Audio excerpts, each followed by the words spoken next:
राष्ट्रवादी काँग्रेस शरदचंद्र पवार पक्षाचे सर्वेसर्वा शरद पवार यांनी उपमुख्यमंत्री अजित पवार यांच्या नेतृत्वाखाली आलेल्या राष्ट्रवादी काँग्रेसशी जुळवून घेण्याची भूमिका घेतली असल्याचं दिसतंय। म्हणजे तसं संकेत तरी त्यांनी दिले आहेत असं बोलले जाते। महत्त्वाचं म्हणजे तसे संकेत त्यांच्याकडून मिळाल्यानंतर आता छगन भुजबळ यांनी या संदर्भात मध्यस्थी करण्याची तयारी दाखवली आहे। शरद पवार यांनी दोन्ही राष्ट्रवादी एकत्र येण्याविषयी आशेचा किरण दाखवला असल्यानं राज्याच्या राजकारणात वेगवेगळ्या घडामोडी सुरू झाल्या आहेत।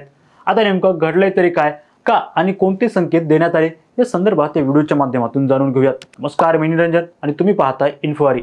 आता हे मनोमिलन लवकरात लवकर व्हावे यासाठी माझी मध्यस्थी करण्याची तयारी आहे असं ज्येष्ठ नेते छगन भुजबळ यांनी मत व्यक्त केल्यानंतर अनेक तर्कवितर्क काढले जात आहेत। मुळात ही सगळी चर्चा सुरू झाली ते एका मुलाखतीपासून। म्हणजे शरद पवार यांनी एका मुलाखतीत राष्ट्रवादीचे दोन्ही गट भविष्यात एकत्र आल्यास आश्चर्य वाटू नये असं मत व्यक्त केलं होतं।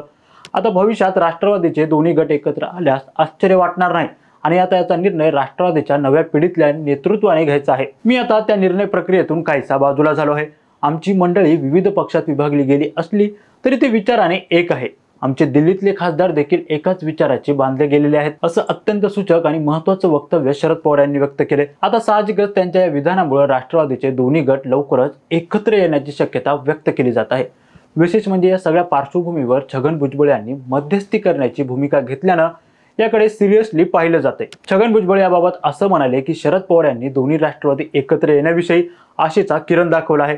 त्यांच्या अनुभवाचा फायदा नक्कीच होईल, पण हे मनोमिलन लवकरात लवकर झाले पाहिजे। दोन्ही राष्ट्रवादी एकत्र येत असतील तर माझी मध्यस्थी करण्याची तयारी आहे, पण अजित पवार हे साहेबांच्याच घरात वाढलेत, त्यामुळे त्यांचे मनोमिलन घडून आणण्यासाठी मध्यस्थी करण्याची गरज आहे असे मला वाटत नाही असंही ते म्हणाले आहेत। तर दुसरीकडे राज्यात महिला व बालविकास कल्याण मंत्री आदिती तटकरे यांनीही या संदर्भात आपली भूमिका व्यक्त केली आहे। हा वरिष्ठ पातळीवरचा निर्णय आहे। आम्ही अजित पवारांच्या नेतृत्वात काम करतो, आम्ही सामान्य कार्यकर्ते आहोत, यामुळे मी यावर फार काही बोलू शकत नाही। वरिष्ठ निर्णय घेतील त्यासोबत आम्ही राहू असं आदिती तटकरे यांनी म्हटलं आहे।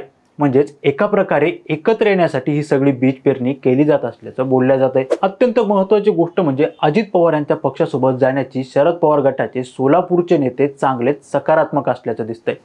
त्याचं कारण म्हणजे तिथल्या आमदारांनी 15 दिवसापूर्वीच शरद पवार यांची भेट घेऊन अजित पवारांसोबत जाण्याचा आग्रह धरला होता। यात अभिजित पाटील, नारायण पाटील, उत्तम जानकर, राजू खरे या नेत्यांचा समावेश होता अशी चर्चा होती। यामध्ये विरोधी पक्षात असल्यानं निधी मिळवण्यासाठी मोठ्या अडचणी येत असल्याचा दाखला दिला होता। विशेष म्हणजे हे आमदार सातत्यानं अजित पवारांची भेट घेत असल्याचंही दिसून येते। त्यामुळे कुठे ना कुठे शरद पवार यांच्या पक्षाच्या अडचणी वाढू शकतात अशी चर्चा सुरू झाली होती। त्यामुळे साहजिकच महाराष्ट्राच्या राजकारणात पुन्हा एकदा मोठा राजकीय भूकंप येणार असल्याची शक्यता दाट होत चालली आहे। शरद पवार यांनी एका वृत्तसंस्थेला दिलेल्या मुलाखतीत बोलताना असंही सांगितले की आमच्यातील एका गटाला अजित पवार यांच्यासोबत जावं वाटतंय। बरं, इतकंच नाही तर भारतीय संसदेमध्ये सत्ताधारी पक्षासोबत बसायचे की विरोधी पक्षासोबत बसायचं त्याचा निर्णय सुप्रिया सुळे यांना घ्यायचा असल्याचं देखील शरद पवार यांनी म्हटलंय। आता अशा प्रकारच्या वक्तव्यामुळे राष्ट्रवादी काँग्रेस पक्षातील अंतर्गत मतभेद आणि गटबाजीच्या चर्चा पुन्हा एकदा सुरू झाल्या आहेत।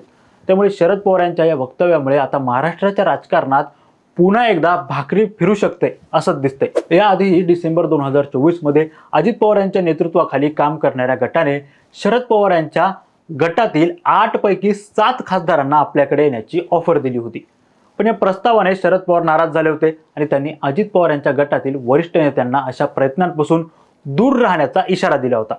या घटनाक्रमांमुळे राष्ट्रवादी काँग्रेस पक्षातील अंतर्गत संघर्ष आणि भविष्यातील राजकीय घडामोडींच्या शक्यता वाढल्या आहेत। शरद पवार यांनी द इंडियन एक्सप्रेसला दिलेल्या मुलाखतीत अनेक महत्त्वाचे राजकीय मुद्दे स्पष्ट केले आहेत। याच मुलाखतीतून शरद पवार यांनी सध्याच्या राजकीय भूमीवर ठाम भूमिका घेत पक्षातील मतभेद, राष्ट्रीय राजकारणातले तणाव आणि स्वतःची राजकीय सक्रियता यावर स्पष्ट संकेत दिले। पण दुसऱ्या बाजूने चुकीच्या रस्त्यावर गेलेल्यांना योग्य मार्गावर आणण्याचा प्रयत्न करू, पण जर ते तयार नसतील तर त्यांना बाजूला काढू असंही त्यांच्या म्हणण्याचा रोख होता।